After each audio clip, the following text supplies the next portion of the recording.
We talk about attachment theory a lot on this podcast, and I have an attachment theory. Okay. I haven't looked into the research. I don't even know if this is a thing or if it even exists. Yeah. But the other day I was at your house and you have a gorgeous dog. She is very slobbery and obsessed. Well, she like came up on me and just like slobbered and was like, she was a lot. She was a lot. She loves to say hi to your face. She was a lot. I'm a cat girl. Yeah. I've never had a dog. I've had cats my whole entire life. So I like have never, like I don't experience that often. And I just felt like overwhelmed because I was like, whoa, this dog. This dog is a lot. And it made me think, we were talking about it in the office, like I wonder if there's like specific people's attachment types that like dogs more. Like are people who are more anxious attachment need dogs? But people who are more avoidant, like me, need cats. You even like went as far to say that people who have dogs actually are just getting dogs for the sake of needing love. Well, I'm like, is it fulfilling something? And fulfillment. Yeah, because I'm like, that energy for me in that moment was like too much. But you obviously surround yourself with that energy all the time. Yeah, I love it. I literally need it all the time. Maybe there is something in this, but I also just feel like cat people think they're so much better because they're like, I don't need that, and I allow my cat to have boundaries. Well, and my cat's a big fan of consent, and so am I. And whereas I'm literally like, dog, I'm like, you've got feelings about this, babe. I'm just sitting here chill. I'm like projecting onto me. I'm like, well, it's interesting. Yeah. Anyway, I don't know if anyone listening or watching has a PhD in like attachment theory and animals. Pet science. But I would love to know more because I think I'm onto something. Just saying. Okay. Don't get me started on the fox debate, which is half cat, half dog. We don't have time for that. Oh, yeah. But I think that's the perfect animal. Anyway. Look, we're here to talk about love, sex, dating and relationships. If you are new to the hookup, welcome. If you are watching us on YouTube, thanks so much for being here. Feel free to comment below, like and subscribe, etc. But we're here to talk about a pretty fun topic. I'm really excited about this one. Have you heard of post-nut clarity, where you literally come to your senses? It's been around for a while. I feel like we'll give you the definition as on Urban Dictionary. So I love that website. Yeah, I know. I'm like, what's it going to say? So Urban Dictionary says that post-nut clarity is the immediate clear-mindedness or soberness that an individual gains after orgasming or busting a nut. Soberness is an interesting word. I know. It says also refers to the phenomena when an individual loses interest in a person after they have sex with them. Oh. The term is mostly used by men, but women have gradually been using it as well. Yes. This is what we've seen heaps on TikTok, right? I feel like the general consensus of post-nut clarity for like the past couple of years has been like guys talking about coming after sex and being like, I don't like this person or like I want to get back with my ex or whatever it is. Yeah. Like real harrowing thoughts, like that soberness of just like it snaps you out of something and you're like, oh God, what have I just done? But as you're going to find out in this episode, there are so many different reactions that you had. We put it on our Instagram, so let's get into it. Like usual, we put this up on our Instagram at Triple J The Hookup to find out what you think. And we asked you, have you experienced post-nut clarity? 80% of you said yes. And big number. It's huge.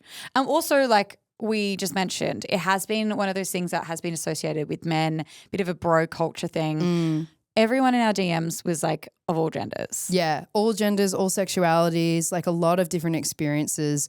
And to break it down even further, we were actually so surprised by your different reactions from whether it's positive or negative. I mean, usually it means like clarity, right? Like you usually get this kind of like mindfulness, peacefulness, like your mind, like the noise is taken out. And that's kind of how we understood it to be. Yeah, I feel like that's like a positive reaction. Yeah, I feel like now post-nut clarity has almost been a bit of a meme where it's like post-ovulation clarity, like post-period clarity, like post-coffee clarity. Like people are just using it as like this thing that happens like where you have this like insane enlightenment. Yes. But what we found, which was really, really surprising for us, was that so many of you had like an experience of like shame and disgust. Yeah. So it wasn't like a positive experience for you. Yeah. So that was really, really huge. It was a really big percentage of you, which we'll tell you about later in the episode, and we'll kind of unpack that a bit more. Yeah. First up though, we wanted to start with some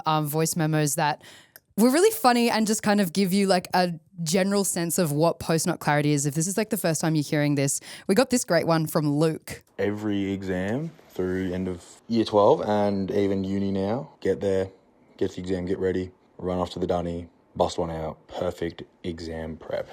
You're in a perfect mindset, all clear, no jitters. It's awesome. I did really well too, so it kind of just worked out in the end. But that's my secret. He's getting HDs from having this pre-exam nut to get clarity, to write well. Isn't that kind of cool? That's what I think of when I think of post-nut clarity. Is like people using it as a way to be like, get in the headspace to be like, I'm going to do this thing. Reduce the head noise. I do wonder for Luke though, if he's doing that for like every exam for like year 12 and uni, when you go out into the workforce and you have like a presentation, you can't just like run to the bathroom in the office and jerk off. Like you're going to have to find a new technique, babe. I mean, like what he does in the cubicle is up to him. You got to work from home. We can work from home. That was definitely a thing during COVID where everyone was just like mazzing. We got another one from Joe talking about how it kind of like lifts his brain fog. It's like clearing a brain fog you didn't know you had. Sometimes it'll be, oh my God, it's been 6 months and I'm still in love with her. I need to process these emotions and move on with my life. And other times it's, oh my God, it's been 6 months since I had a delicious crispy bacon sandwich with smoky barbecue sauce. The depth. Yeah. The fucking depth. The depth. It's two sides of the coin. It sometimes can be so deep and sometimes not so deep. I love that. Have you ever had post-nut clarity before, like in your personal life? Like whether or not it was deep like that, or you were literally like, oh damn, I forgot to do my taxes or like something. I don't know. I don't think I've had like I don't think I've had huge realizations, but I feel like if you're with a partner, it can definitely be like, oh my God, I'm obsessed with you. Yeah. Like that kind of realization. The post-sex glow, like kind of like a come yeah, down. I feel like it's just like euphoric kind of energies. Like I definitely feel like that peace mindfulness, but I'm not like, I don't think I've ever been like, wow, I'm going to quit my job. Yeah. You know? Or like I'm going to move overseas or. Have you? No, not really. I really tried to think back and was like, have I ever really experienced something like that stood out and that was like life-changing? Not really. I think I'm the same as you. I think I just feel euphoric. I've definitely had the shame thing, but we'll get to that. Let's start with the positive. Yeah. Let's start with the positive. So obviously like a big poll that we put up was like some of your reactions. So 26% of you said that you had clarity about something. So we kind of tried to break this down into what that was. And a lot of people had really big realizations about their self, their partners, and their exes. As you just heard Joe being like, I'm not over my ex. I'm still in love with them. Heaps of people came through with those experiences and stories. And we got this one from Taylor. I used to think that I would miss my ex whenever I'd start feeling a little bit flirty, a little bit horny, but then I'd actually go and pleasure myself. And the post-clarity nut was, oh no, I was just feeling horny. I don't actually miss my ex at all. See, this was a huge thing, right, in the DMs. A lot of people were like, if you miss your ex, go have a wank. Just rub it out. Nut it out. Exactly. And don't text them. Because they were like, a lot of people were like, you have this like sexual bias when you're like clouded with these like horny thoughts. Well, you think about the people who you probably have like your horniest, hottest experiences with. Yeah. And so you're just like, fuck, I miss them. Yeah. But then, you know, listen to a bit of porn. Yeah. In your case, read a bit of a book. Hey, you know. And get the vibrator out or whatever it is you're using and you'll be fine. Yeah. We got this message from Kitty who says, I have hypersexual traits and I'll pursue something that I'm unsure of after. These days, once my head clears, I'm like, I'm glad I didn't. Yeah. See, that's good. Jay also said, often you'll have chemistry with someone and then you come and it goes away. It makes you feel like a piece of shit. That was a really common thread for people to just feel really bad about their attraction or the chemistry that they have with a partner. We got this voice memo from Nate talking about that. I was having a long distance relationship with a female, and obviously with that communication and sexting and definitely both of us putting in, we then obviously caught up when the time was right and we were obviously intimate together. And in that post-nut clarity, it made me kind of realise that the attraction and the chemistry attraction just wasn't there. Wow. Have you had that before? Even like with Yeah. like a one-night stand and you're like, oh, shit. 100%. I regret But that. I'm like, I don't know if that's a post-night clarity thing or like a sober thing. When you wake up the next day and you're like, what the fuck? That's so true. I think we need to clarify that. Yeah, like this is like Straight after orgasm and you're like, you're in the bathroom cleaning up and you're like, What have I done? oh no. No, mine's more of a like next morning, like, what have I done? Yeah. We had this voice memo from Kobe as well. I was in a long-term relationship when I was 15 to 18, and when we were having sex, like we were doing it just because we had to do it because we were in a relationship. And that post-night clarity of, oh no, I don't actually want this in my life, or I don't, this is not what I want, would hit me every time. But it was really hard to leave. But it's not easy, but that post-nut clarity really probably confirmed everything I was already thinking in the back of my mind. That's so hard.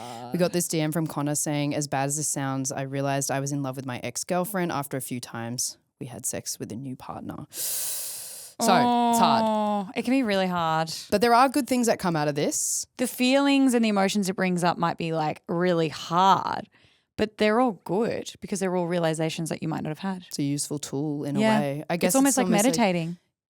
Yeah, okay. Yeah. Don't you think? Yeah, I was going to say more like a road test, like not meditation, kind of like a Well, I mean, like it's control. a shame that it like takes you having sex with someone else to have a realization usually about like an ex or like that you don't like the person. Yeah. But it also, like I said, could be like, wow, I really love this person. That's true.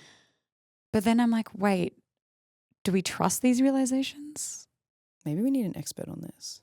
TBC. TBC.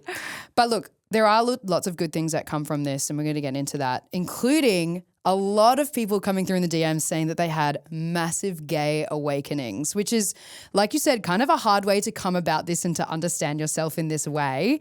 You'd rather just have like not done that maybe, but it's still useful for people. And we had a lot of DMs and a lot of voice memos about this, including Kylie. I was in a heterosexual relationship for 15 years. I was married, and I told my husband that I thought that I was gay or a bit gay. So we decided to open up our relationship, and the first time I ever slept with a woman, afterwards I had post-nut clarity of going, oh my God, is that what sex is supposed to feel like? And I really realised that I was gay. It was terrifying. That was about 5 or 6 years ago now, and I've since met a really, really great girl. We actually got married a few months ago, and my life looks completely different to how it did all that time ago. But yeah, post-nut clarity is real. I love that. I know. Imagine if Kylie never had that threesome. Yeah. She probably would have gotten there in the end. But like the fact that now she's like in this incredible relationship, discovered her sexuality. Like I'm like, that's what I'm like, post-nut clarity. I'm like. You're for it. Yeah. You like it. I'm like, fuck meditation. No, love meditation. I would never thought I'd hear you say that. I love meditation. You're like, run it back. Delete that. No, I just am like, well, it seems like there's a lot of good things that come from having these realizations. Yeah, there are genuinely so many good things. Like so many people message us about how creative and inspired they got. Like, I don't know about you, but I'm kind of jealous of these people who have a nut and then they're like, I'm going to literally be the next like Jackson Pollock or like Beethoven. Yeah. Let me just write up this sonata. Big old like thinker moments like this motherfucker. I forget who he is, but yeah, we don't know. He's love you. I think it says Alexandra, so I don't know. Alexander the Great. Anyway, big thinkers writing books, making art, getting their creative nut on. We had Eliza who sent us this. I feel very alive, very energetic, in love with the person I guess I'm with or myself. I get quite creative, like I feel full of beans enough to take on the world, to be like, right, let's do this, or finish a little project that I started, or perhaps flooded with ideas and emotion, good emotion. So I'm definitely on cloud nine. I feel great, whether it's solo or with someone. So yeah. Also, so consistent. Yeah. She's like, no matter where, no matter who, By myself. no matter what, With a partner. I'll be getting out my tools. I know. Okay. Something that's a little bit similar that Elle sent through, actually, I think you're going to love Yeah. because of the way that she describes what happens to her once she has that post-nut clarity. My post-nut clarity we actually call cum epiphanies. It seems I'm really quite lucky because after I orgasm, whether that be with a partner or solo sesh, I feel sort of this untethered feeling where I can view thoughts from a completely different perspective. My imagination is also sort of unleashed. I can visualise scenarios in my head and how I might respond. Essentially, I have these book synopsises in my head and I'm able to expand on them or think up plot lines to scenes or movies that I think I'd like to write. My partner aftercare is pretty much just listening to me rant about good stories I've imagined in my head and whether or not they'd make a good book, TV show or movie after we've had good sex. I've written down some and they actually hold up okay after the come down after sex. So yeah, pretty lucky for me, I guess, that mine isn't shame or disgust. It's all quite positive. Okay. This is the greatest thing of all time. Firstly, cum epiphanies. Cum epiphanies. You better copyright that, Elle. I know. I was like, I knew you'd be obsessed with that one. I'm obsessed with that. Secondly, that feeling that she described of being untethered thoughts. Put up on the screen. We'll put up that meme of that guy where it's like the brain's like expanding and it's like going into like the ether in the galaxy. She's having huge philosophical moments. She's writing books. I'm like, imagine if this was how Harry Potter was written. Like she could be writing the next biggest book. I can't believe you brought Harry Potter into this. And now I'm thinking about J.R. whatever the fuck her name is. Sorry. I was just thinking about J.R. Tolkien. Oh, wait, is that Lord of the Rings? Fuck, what's her name? J.K. Rowling? J.K. Rowling. I literally think I've taken her name out of my brain because I'm so pissed off and like over her and seeing her on Twitter. J.R. Tolkien is Lord of the Rings. I'm so sorry to the fellowship.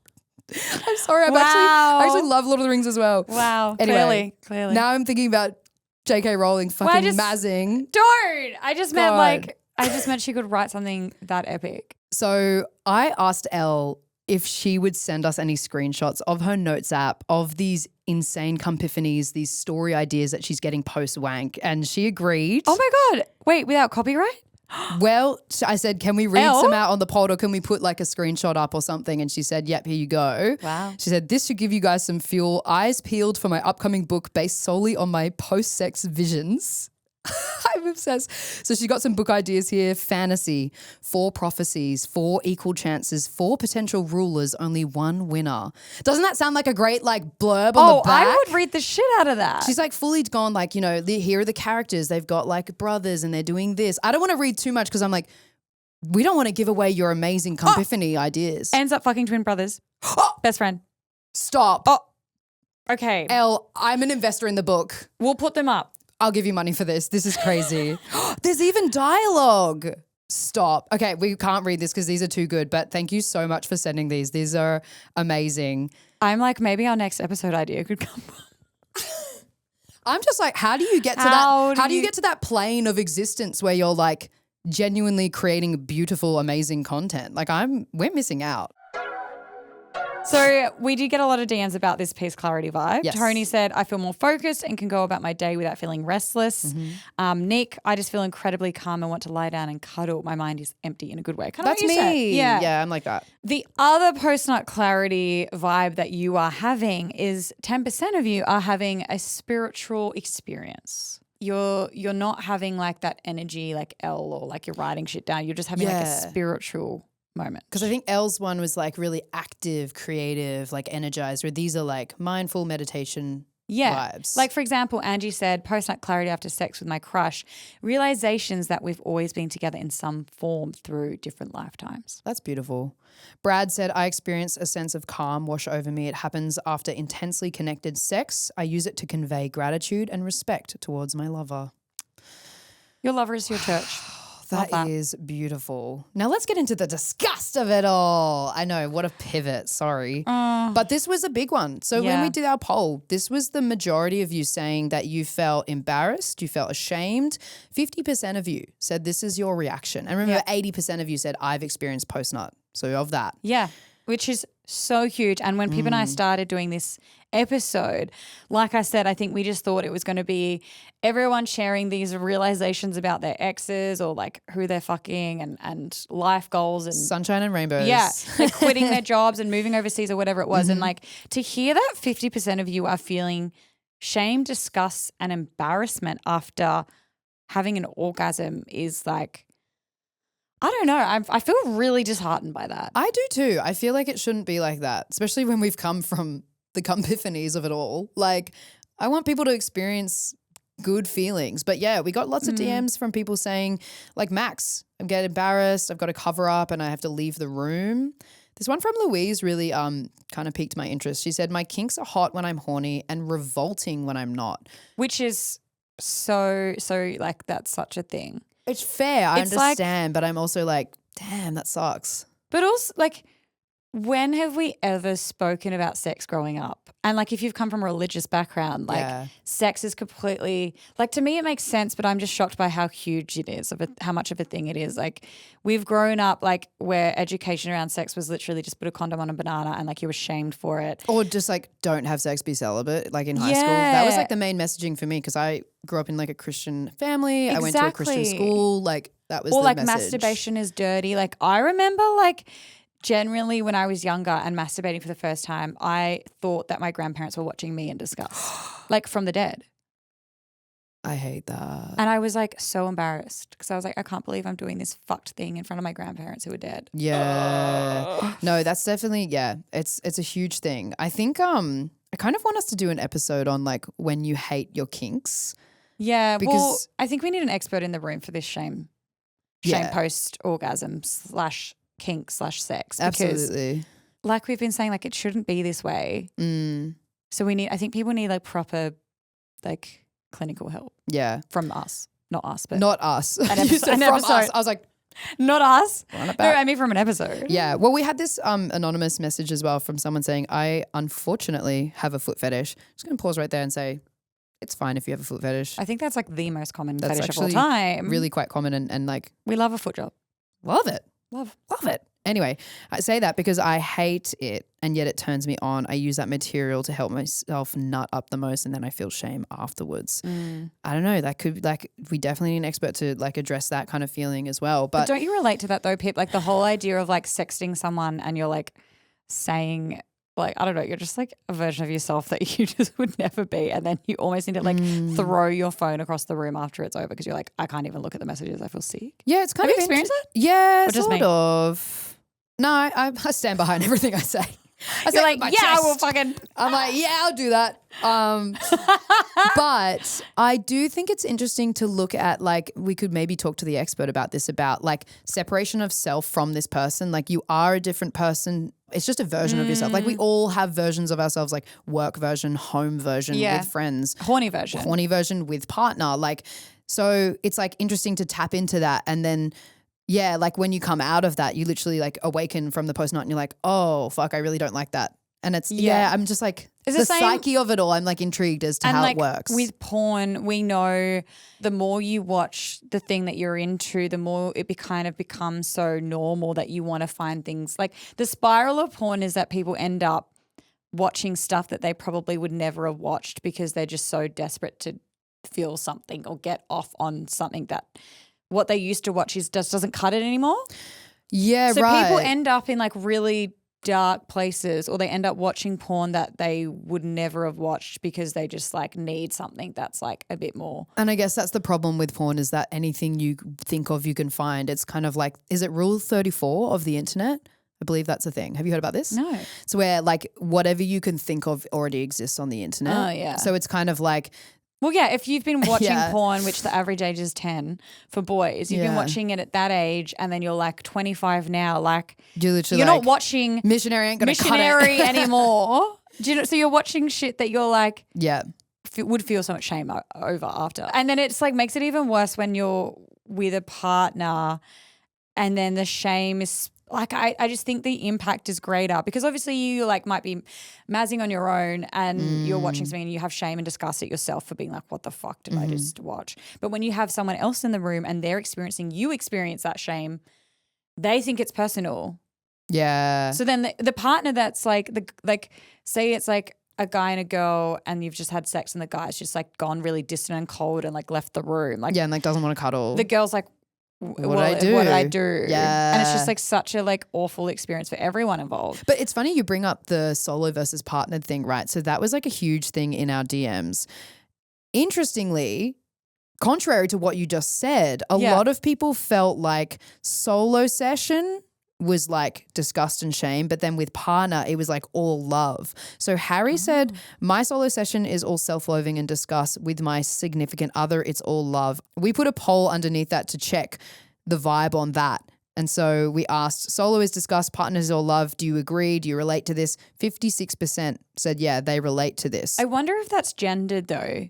Like I wonder, this is why we need the expert. Because I'm like, I wonder if that is like, there's a lot of shame around guys and people with penises masturbating compared to like, it's really packaged for women and people with vulvas. It's like pink and pretty and vibrators and like, yeah. You know what I mean? It's self-love. Yeah. It's like you're doing this for you. You're taking time out of your day to like get your nut. Whereas like I think for a guy, the cultural messaging around guys has been very like you should be ashamed of yourself. You're disgusting. You're disgusting. And there's something, you're so right. It's like even the visual of it, a guy like jerking it. And I was like, I don't want to do this. I don't want to do it. Whereas with a woman, it's like, oh my God, so hot and like sexy and like it's just when like, it's really beautiful. just not when you're actually doing it. You know, like when we were talking, I feel like ages ago we were talking in the office and we kind of want to do an episode on like whether it's okay or not to like masturbate while your partner's asleep next to you. Oh, yeah. So when we were having that chat and you brought up, it's like, well, for a guy, it's like, it's kind of like creepy and gross, but for a girl, like I feel like I've had conversations. It's like hot. Yeah. And every guy I've said, they're like, I would love it if my partner did that. Whereas like with women, it's like, maybe, I don't know. What are you doing over there? What are you doing over there? Whereas like with a woman, it's just like, damn, that's hot. She's like, hell like, horny. Let me watch. Yeah, this literally. is what I mean. Yeah, I know. It's so interesting. Well, we did get a few voice memos about this. So Jared sent one in talking about the difference between the solo and the partner. I guess there's always that little bit of post-nut clarity after a solo sesh where everything does seem kind of clear and your mind's very clear. But for me, that's not all the time, but often followed by that feeling of self-loathing or a bit of disgust. But then on the flip side, whenever my partner and I have sex and the post-orgasm glow is a real thing as well, where it's the clarity is like how much I love this person and how lucky I am to get to spend my life with them. So yeah, it's a very two different sides of the coin there. Whoa. That's really nice. We also got this one from Mia, which I think is really fascinating. For me, post-nut clarity is definitely a difficult thing. I grew up religious, so I was kind of made to feel shameful about premarital sex. And whilst I love sex and I'm so confident in my sexuality and I love my partner, I feel shameful and disgusted sometimes during post-nut clarity about what I have done. But it's also a very conflicting thing for me because my post-nut clarity about my partner is amazing and I feel so loved in our relationship and I feel great. But for me, it's difficult in myself. Yeah. Okay, so when we get this expert, we need to address like the psyche of it all, why people feeling shame, the conflictedness that you feel. How do you push through that? If you're like Mia and you're like Jared and you're just like, oh, but I love them, but I still feel kind of like conflicted about my feelings. Like that's something I think no one should feel. We want all of you to be like loving yourself. And to like work through that shame. We have so much work to do. I don't just mean this podcast. Obviously, we have a lot of work to do, but like, I just mean in general society. Hello. I thought you meant us. I was like, yeah. do the work. We always do the work here. How do we live in this world where like people are ashamed of like literally what humans do? Yeah. Like it's so natural. It should be a good thing for us to be having sex. Yeah. All right. That was fun. Wow. Okay. All right. Well, we clearly need an expert, so stay tuned. We'll organise that. We'll organise that for you. Thank you so much for watching. Please make sure you like this video. We want to get in the algorithm. Yes, please. For all the right people. And yeah, if you have any comments, let them know. Let us know. And also if you want to DM us and get on the show, have any thoughts, any feedback, at Triple J. The hookup is our Instagram. Put up on the screen. Yep. And we'll see you in the DMs. Okay. Bye. Bye. Triple A.